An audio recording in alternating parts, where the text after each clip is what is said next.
Paz e bem, meu irmão, minha irmã, hoje é sexta-feira 13. Olha aí, para aqueles que não são cristãos e são supersticiosos, né? Sexta-feira 13, nossa memória histórica, dia do encarregado, dia do economista, dia internacional dos canhotos. E na data de hoje, em 1961, foi a construção do Muro de Berlim, né? Essa memória histórica que tanto fere o nosso passado cristão. Hoje é dia de São Ponciano, Papa, e Santo Hipólito, que foi presbítero e mártir. Lembramos que sexta-feira, como todos os dias na nossa comunidade paroquial, às 18 horas, a Santa Missa, aqui no Salão Social. E de já lembramos que é domingo, todos os domingos, nós temos 3 horários de missas aqui no Salão Social, às 7 da manhã, às 9 horas e às 18 horas. E na Capela Santa Rosa de Lima e Santa Luzia, às 8h30 do domingo. Peço que você divulgue este áudio aos seus contatos, evangelize, nos ajude a evangelizar desta forma. O evangelho de hoje é de São Mateus, capítulo 19, versículo do 3 ao 12, que diz: Naquele tempo, alguns fariseus aproximaram-se de Jesus e perguntaram para o tentar: É permitido ao homem despedir sua esposa por qualquer motivo? Jesus respondeu: Nunca lestes que o Criador desde o início os fez homem e mulher? E disse: Por isso o homem deixará pai e mãe e se unirá à sua mulher, e os dois serão uma só carne. De modo que eles já não são dois, mas uma só carne. Portanto, o que Deus uniu, o homem não separa.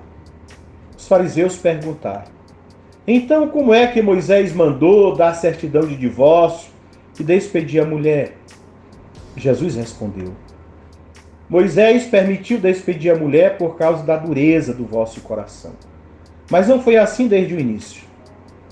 Por isso eu vos digo: quem despedir a sua mulher, a não ser em caso de união ilegítima, e se casar com outra, comete adultério.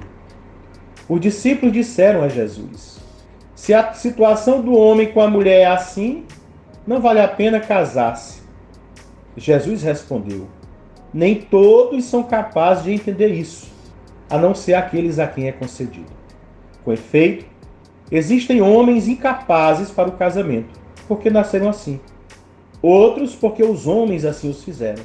Outros ainda se fizeram incapazes disso por causa do reino dos céus. Quem puder entender, entenda. Palavra da salvação, glória a vós, Senhor. O capítulo 19, meu irmão e minha irmã, do Evangelho de Mateus, aborda alguns temas importantes, aliás, fundamentais para a vida humana. O parceiro ou a parceira, do 1 ao 12, as crianças, do 13 ao 15, e os bens materiais, do 16 ao 30. A comunidade formada por perdidos, pequenos e pecadores. Seu centro é Jesus. Seu símbolo é a criança. Seu estilo de vida é os relacionamentos como Jesus os viveu. A relação com o outro, o diverso, diferente de si, com o outro em si que é Deus, e com tudo mais, os bens materiais, não como roubo e posse, mas como dom e comunhão. O critério de Jesus é o princípio, quer dizer, o sentido originário inscrito por Deus na criação. A questão do evangelho de hoje é o divórcio, e mais amplamente a relação homem-mulher, ou então a sexualidade humana. No projeto originário da criação, a união entre homem e mulher é imagem e semelhança de Deus, que, como ensinava Hegel, é distinção e superação da distinção, por de acordo com João, é amor. O tema do evangelho de hoje, antes e além da questão do divórcio, é a sexualidade humana. A sexualidade humana é sim sexualidade, mas é sobretudo humana. Não serve apenas à conservação da espécie. Hoje, por exemplo, o desafio não é a conservação pela geração, mas a conservação pela sustentação, ou seja, a disponibilidade de recursos naturais para a satisfação das necessidades materiais de mais de 6 bilhões de pessoas. Não é também um mero instinto, a cuja satisfação está ligada a um prazer. Em nossa cultura, dá-se uma separação intencional programada, instrumental, entre função procriativa, reduzida à sua mínima expressão, um filho ou nenhum, e a função erótica, expandida até as raias do absurdo. Como nunca se imaginara em épocas passadas, em prejuízo das funções filiaca, da amizade, e agápica, de amor gratuito, da sexualidade. A sexualidade, numa visão integralmente humana e, portanto, divina, é o âmbito da livre realização da pessoa como relação de amor e pertença recíproca, a tal ponto que um se torna a vida do outro, e os dois podem sensatamente transmitir, pela unidade das diferenças e na união dos diferentes, a vida a outro. A sexualidade é o símbolo mais expressivo da radical insuficiência do ser humano. O limite de um sexo, digamos do homem, remete ao outro, a mulher, necessariamente diverso e limitado. Essa alteridade pode ser vivida como ameaça e agressão, provocando defesa e ataque, ou como atração e cuidado, na comunhão e no dom recíproco. No primeiro caso, temos a destruição da vida, quando é ameaça e ataque. No segundo, quando é comunhão e cuidado, temos a divinização do ser humano, que é justamente o que Deus deseja. Na relação com o outro, diverso de nós, acontece e reflete-se a relação com o outro, absolutamente primeiro, Deus. O outro absolutamente divino, o Santo.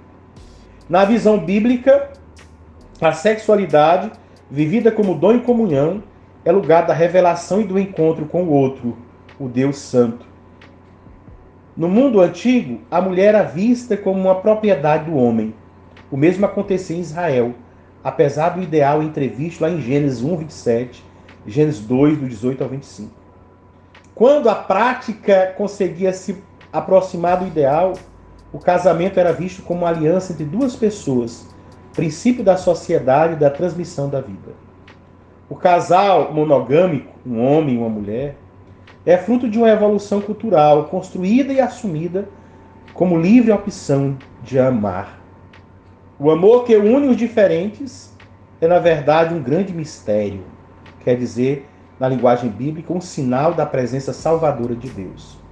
Mas ninguém pode negar, está bem na origem de tantos males, medos e sofrimentos. A incapacidade de amar é certamente a maior e o pior defeito da humanidade. O trauma de não ter sido adequadamente amado pelos primeiros seres humanos com os quais convivemos, o pai e a mãe, se reproduz nas relações com todos os outros seres humanos. A família mostra assim todo o seu peso, seja para o bem, seja para o mal. Por isso a fidelidade absoluta que Jesus propõe para o matrimônio e no matrimônio deve ser vista e vivida como evangelho, não como lei. Ele é o Deus que salva toda a vida, a nossa vida, também as nossas relações mais fundamentais. Enquanto a lei só prescreve, criminaliza, condena e pune, Jesus quer salvar a vida, salvando-nos para si, para os outros e para o eternamente outro, que é o nosso Deus, que é, como nós já dissemos no início, dito por São João ou identificado por São João como um amor. Que este Deus amor nos ensine a amar e não condenar, perdoar e acolher e não excluir. Rezemos uns pelos outros e estaremos assim rezando pelas nossas famílias, que tanto precisam de oração. Sagrada Família de Nazaré, protege, cuida e educa todas as nossas famílias. Amém.